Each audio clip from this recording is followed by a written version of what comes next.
समस्त को स्वागत जनइबा सहित मु आउ एक सुंदर कहानी आज कहवाक जाऊँगी। कहानीटी हूँ सुना नाकी बोहू। अनेक दिन तलर कथा।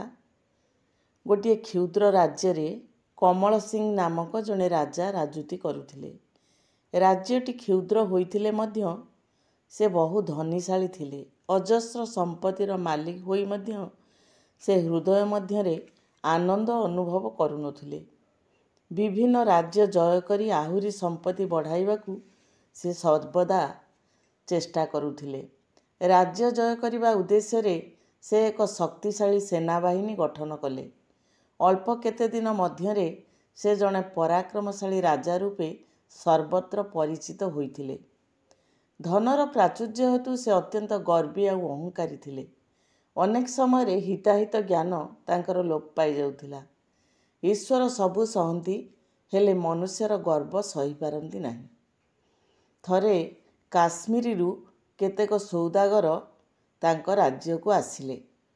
सेमाने अत्यंत मूल्यवान काफान केसर गोटे प्रकार सुगंधित औषध यहाकू औषध रूपे व्यवहार करा जाए। काफान केसर को सेही काश्मीर सौदागर माने यही मूल्यवान काफान केसर को सांगरे आनिथिले।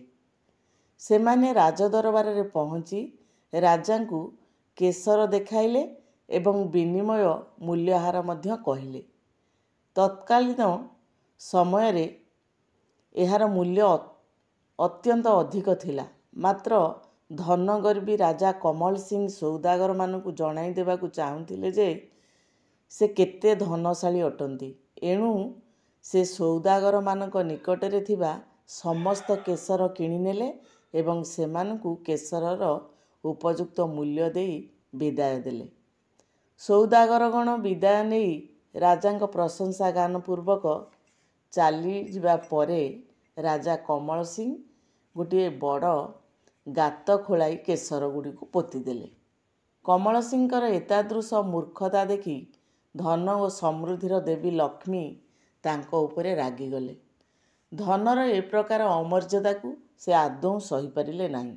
धनगर्वी राजा को उचित शिक्षा देवाई से चिंता कले। लक्ष्मी देवी इच्छानुसार कमल सिंहर मानसिक विकृति घटिला। से इतर लोकों सहित जुआ खेलिबाकू लागिले। राजप्रसाद मध्य प्रतिदिन जुआ खेल चलिला। क्रमे से निजर समस्त संपत्ति जुआ खेल रे हराइबाकू लागिले।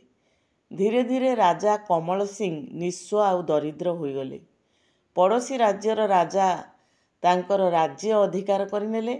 से रात्रिर घन अंधकार मध्यरे पुत्र अश्विनी एवं पुत्रवधू दक्षिणांक सहित राज्य त्याग कले। पूर्वरु तांको पत्नी स्वर्गारोहण करिथिले। अनुतापर धूमकुंडली मध्यरे संतुलित होई राजा निजर पुओ बोहूंक सहित आगे चलिले लक्ष्यहीन पथरे। निज कृत पापकर्म पाई से बारंबार निजकु ही दोषी साब्यस्त करुथिले। कारण से सेतेबेले धनर गर्वरे काहा कथा शुणु नथिले। एपरिकी आदरर बोहू दक्षिणा जहाकु से अति सरागरे सुनानाकी बोहू बोली डाकंती तांको उपदेश को मध्य ग्रहण करि नथिले। से केवल पाद घोषारी घोषारी चलिबाकू लागिले अनंती दूरकू। सेमाने अनेक दिन चलिबा परे गोटिए राज्यर राजधानी रे पहुँचीथिले। सेठाकार परिवेश तांको भल लागिबारु से सेही स्थान रे रहिबाकू स्थिर कले। दूर राज्य हेतु केही तांको सेठारे भी चिन्हि नथिले। एणु निजर भाग्य को आदरी से सेहीठारे गोटिए कुड़िया तैयारी करी रहिले। प्रतिदिन बाप पुओ दुहें मूल लागिबाकू जाउथिले। केउं दिन काहार पत्थर काटुथिले तो आउ केउं दिन काहार बिलरे काम करुथिले। बोझ भोइबा ठारू आरंभ करी कूअरु पानी काढ़ी जमीरे मड़ाइबा पर्यंत जाबतीय कार्य बाप पुओ दुहें करुथिले। राजांक सुनानाकी बोहू दक्षिणा थिला अत्यंत चतुरी आउ बुद्धिमती। तार स्वामी आउ ससुर ताकू बहुत आदर करुथिले और ता कथा मानुथिले। से सर्वदा घरर जाबतीय काम मध्य करुथिला। कुड़िया घरटी हेले मध्य ताहा सर्वदा परिष्कार परिच्छन्न होई କରି ରଖୁଥିଲା। ସେ ତାର ସ୍ୱାମୀ ଓ ଶ୍ୱଶୁରଙ୍କୁ କହିଥିଲା ନିଜର ମୂଲ ପଇସା ଘରକୁ ଆଣିବା ବ୍ୟତୀତ ଅନ୍ୟ ଆଉ କିଛି ଜିନିଷ ପ୍ରତିଦିନ ଆଣିବା ପାଇଁ। ସେ ଦୁହେଁ ପ୍ରତିଦିନ ନିଜର ମୂଲ ପଇସା ଆଣିବା ସହିତ ବାଟରେ ଯାହା ପାଉଥିଲେ ସାଙ୍ଗରେ ନେଇ ଆସୁଥିଲେ। କେତେବେଳେ ସେ ଦୁହେଁ ପଥର ଖଣ୍ଡେ ବା ଇଟା ଖଣ୍ଡେ ଅବା କେତେବେଳେ ବିଲବାଡ଼ିରୁ ଶାଗପତ୍ର କିଛି ବି ନେଇ ଆସୁଥିଲେ। ଦକ୍ଷିଣା ସେଗୁଡ଼ିକୁ ଆଦରର ସହିତ ଗ୍ରହଣ କରି ଘର କାମରେ ଲଗାଉଥିଲା। ଦିନେ ବାପ ପୁଅ ଦୁହେଁ ମୂଲ ଲାଗି ଘରକୁ ଫେରିବା ସମୟରେ ବାଟରେ କିଛି ପାଇଲେ ନାହିଁ, କେବଳ ଗୋଟିଏ ମଲା ସାପ ପଡ଼ିଥିବାର ଦେଖିଲେ। ପୁଅ ଅସିନି ଖଣ୍ଡିଏ ବାଡ଼ି ଅଗରେ ମଲା ସାପଟିକୁ ଟାଙ୍ଗି ଦେଇ ଘରକୁ ନେଇ ଆସିଲା। ପୂର୍ବ ଅଭ୍ୟାସ ମତେ ଦକ୍ଷିଣା ଆଦରର ସହିତ ମଲା ସାପଟିକୁ ମଧ୍ୟ ଗ୍ରହଣ କରି କୁଡ଼ିଆ ଘରର ଚାଳ ଉପରକୁ ପକାଇଦେଲା। ପରଦିନ ସନ୍ଧ୍ୟା ସମୟରେ ବାପ ଓ ପୁଅ ମୂଲରୁ ଘରକୁ ଫେରିବା ସମୟରେ ସାରା ନଗରରେ ନୀରବତା ବିରାଜମାନ କରିଥିବାର ଲକ୍ଷ୍ୟ କଲେ। ନଗରର ଲୋକମାନେ ଏଣେ ତେଣେ ବୁଲି କ'ଣ ଖୋଜୁଥିବାର ସେ ଦୁହେଁ ଦେଖିଲେ। ଜଣେ ଲୋକ ନିକଟକୁ ଯାଇ କମଳ ସିଂ ପଚାରିଲେ, ବାବୁ, ଏଣେ ତେଣେ କ'ଣ ଖୋଜୁଛ? ତୁମେ କ'ଣ ମଉସା କିଛି ଜାଣିନାହଁ କି? ତମେ କ'ଣ ଏ ଖବର ତମକୁ କିଛି ଜଣା ନାହିଁ? ଲୋକଟି ଆଶ୍ଚର୍ଯ୍ୟ ହୋଇ ପଚାରିଲା ଓ କହିଲା, ଆଜି ସକାଳୁ ସକାଳୁ ରାଣୀମାଙ୍କ ମୋତିହାର ହଜିଯାଇଛି। ସେ ହାରଟିକୁ ଝରକା ନିକଟରେ ରଖିଦେଇ ଗାଧୋଉଥିଲେ। ହଠାତ୍ ଗୋଟାଏ ଚିଲ କେଉଁଠୁ ଉଡ଼ି ଆସି ହାରଟିକୁ ଥଣ୍ଟରେ ଉଡ଼ାଇ ନେଇ ଉଡ଼ି ପଳାଇଗଲା। ରାଜା ଘୋଷଣା କରିଛନ୍ତି, ଯେଉଁ ଲୋକ ହଜିଲା ମୋତିହାରଟିକୁ ଖୋଜି ଦେଇପାରିବ ତାକୁ ବହୁତ ପୁରସ୍କାର ଦିଆଯିବ। ହାରଟି କୁଆଡ଼େ ବହୁତ ଦାମିକା ଏବଂ ମୂଲ୍ୟବାନ। କମଳ ସିଂ ଓ ଅସିନି ଘରକୁ ଫେରି ଆସିଲେ। ଗୋଡ଼ ହାତ ଧୋଇ ବିଶ୍ରାମ କରୁଥିବା ସମୟରେ କଥା ପ୍ରସଙ୍ଗରେ ସେ ଦୁହେଁ ରାଣୀମାଙ୍କ ମୋତିହାର ଚିଲ ନେଇଯାଇଥିବା କଥା ବୋହୂ ଦକ୍ଷିଣାଙ୍କୁ କହିଲେ।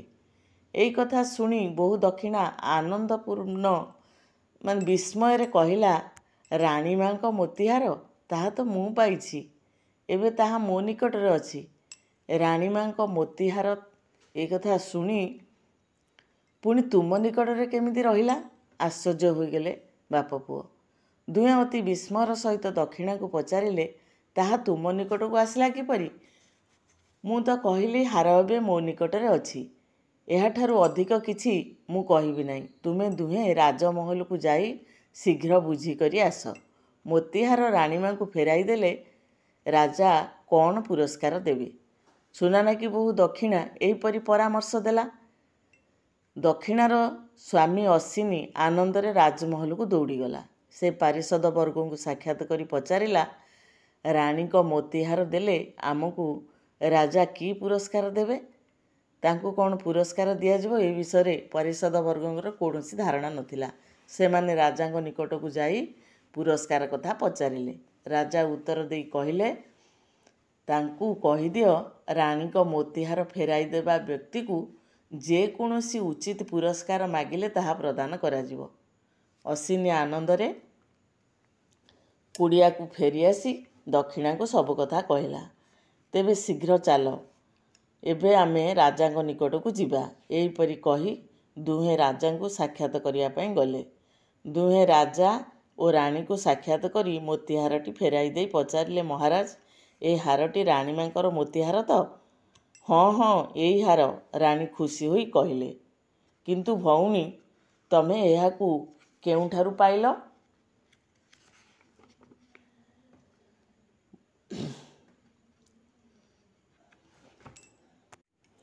ମୋର ଏ ହାରଟିକୁ ତ ଚିଲ ନେଇଯାଇଥିଲା। ମହାରାଣୀ ଦକ୍ଷିଣା ଉତ୍ତର ଦେଇ କହିଲା, ଆଜି ସକାଳେ ମୁଁ ମୋର କୁଡ଼ିଆ ଘର ନିକଟରେ ଠିଆ ହୋଇଥିଲି। ଏହି ସମୟରେ ଗୋଟିଏ ଚିଲ କେଉଁଠାରୁ ଆସି କୁଡ଼ିଆ ଘର ଚାଳ ଉପରେ ବସି ପଡ଼ିଲା। ଏହି ହାରଟି ଚିଲର ଥଣ୍ଟରେ ଥିଲା। ଚିଲଟି ଆମ ଘରର ଛାତ ଉପରେ ବସି ପଡ଼ିବାର କାରଣ ହେଲା, ଗତକାଲି ଗୋଟାଏ ମଲା ସାପ ଆମ ଛାତ ଉପରେ ମୁଁ ପକାଇ ଦେଇଥିଲି। ସେ ହାରଟିକୁ ସେହିଠାରେ ପକାଇ ଦେଇ ମୋ ମଲା ସାପଟିକୁ ଉଠାଇ ନେଇ ପୁଣି ଉଡ଼ି ପଳାଇଗଲା। ଆଃ, ଆଜି ମୋର କି ଭାଗ୍ୟ! ରାଣୀ ବିସ୍ମୟପୂର୍ଣ୍ଣ ଆନନ୍ଦରେ କହିବାକୁ ଲାଗିଲେ, ମୁଁ ତ ଭାବିଥିଲି ହାର ଆଉ ମିଳିବ ନାହିଁ। ଚିଲ ନେଇଯାଇଥିବା ହାର କାହାକୁ କ'ଣ କେବେ ମିଳେ? ଭଉଣୀ, ତୁମ ନିକଟରେ ଆମେ କୃତଜ୍ଞ। ତୁମେ ଚାହିଁଥିଲେ ହାରଟିକୁ ଲୁଚାଇ ରଖିପାରିଥାନ୍ତ।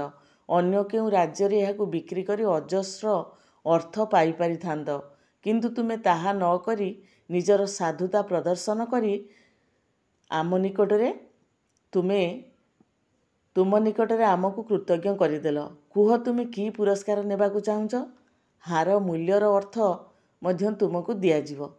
ଦକ୍ଷିଣା ମୁହଁ ପୋତି ନିବେଦନ କଲା, ମହାରାଣୀ, ଆପଣଙ୍କର ଯଦି କିଛି ଆପତ୍ତି ନଥାଏ ତେବେ ମୁଁ ଏ ନିବେଦନ କରିବି। କୁହ, କ'ଣ ତୁମର ନିବେଦନ? ଆଗ୍ରହପୂର୍ଣ୍ଣ କଣ୍ଠରେ ମହାରାଜା ପ୍ରଶ୍ନ କଲେ। ମହାରାଜ ଦକ୍ଷିଣା ନମ୍ର ସ୍ୱରରେ କହିବାକୁ ଲାଗିଲା, ମୋର ଧନ ଦୌଲତ ଲୋଡ଼ା ନାହିଁ, ଜମିବାଡ଼ି ମଧ୍ୟ ଦରକାର ନାହିଁ। ମୁଁ କେବଳ ଏତିକି ମାତ୍ର ଅନୁରୋଧ କରୁଛି ଯେ ଆଗାମୀ ଦୀପାବଳି ଅମାବାସ୍ୟା ଦିନ ଆପଣଙ୍କର ଏହି ରାଜଧାନୀ ମଧ୍ୟରେ, ରାଜମହଲରେ କିମ୍ବା କାହାରି ଗୃହରେ ପ୍ରଦୀପ ଜଳିବ ନାହିଁ। ଯଦି କେହି ଦୀପାଳି ଜାଳିବାକୁ ଚାହିଁବେ ତେବେ ସେମାନେ ମୋର ଚାଳ କୁଡ଼ିଆକୁ ଆସି ତାର ଚତୁଃପାର୍ଶ୍ୱରେ ଦୀପ ଜଳାଇ ପାରିବେ। ଏତିକି ମାତ୍ର ମୋର ଅନୁରୋଧ। ଏପରି ଏକ ଅଦ୍ଭୁତ ପ୍ରାର୍ଥନା ଶୁଣି ରାଜା, ରାଣୀ ଏବଂ ପାରିଷଦବର୍ଗ ଆଶ୍ଚର୍ଯ୍ୟ ହୋଇଗଲେ।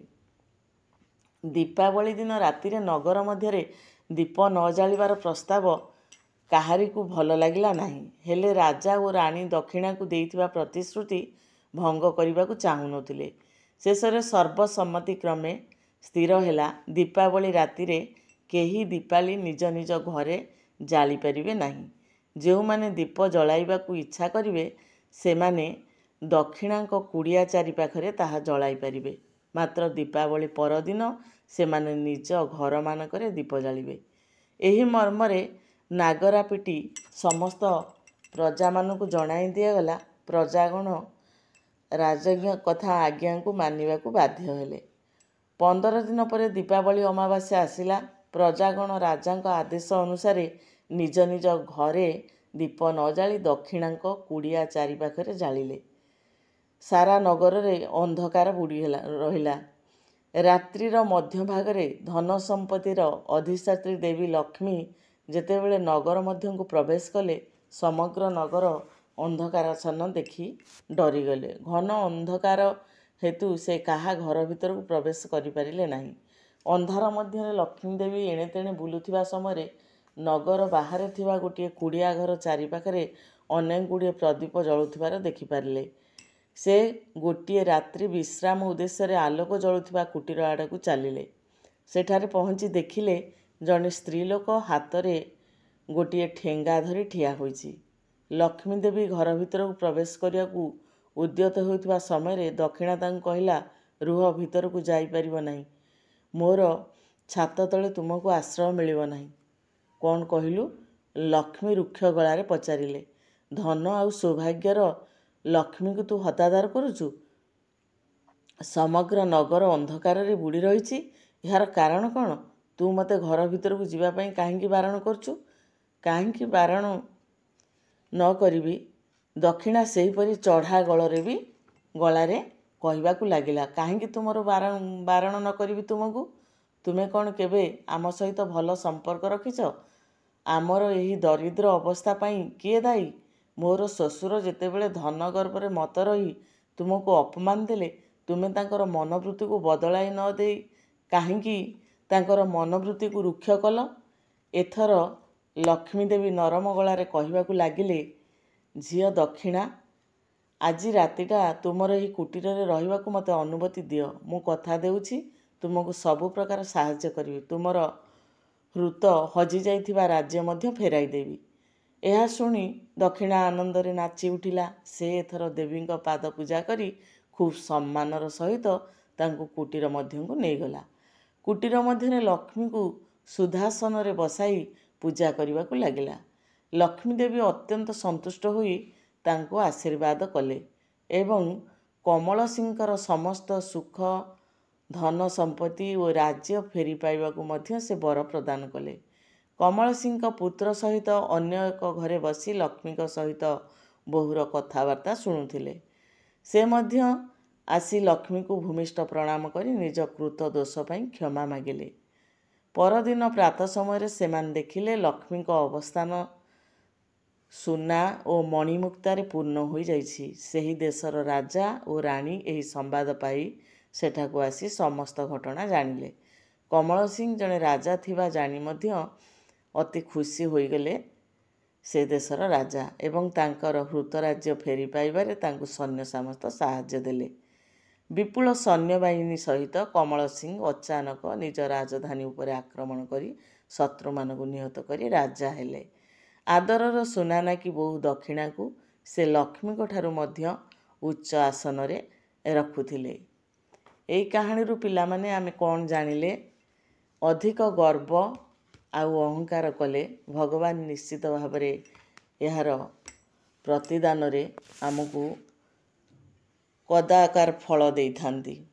तेणु आमे सर्वदा निजकु नम्रता धीर स्थिर शांत नम्र एवं सत्यवादी होई रहिबा जहा फल रे कि आम जीवन सुख एवं शांति रे कटिब। माँ लक्ष्मी समृद्धि शांति एवं सौंदर्यर प्रतीक अटंती।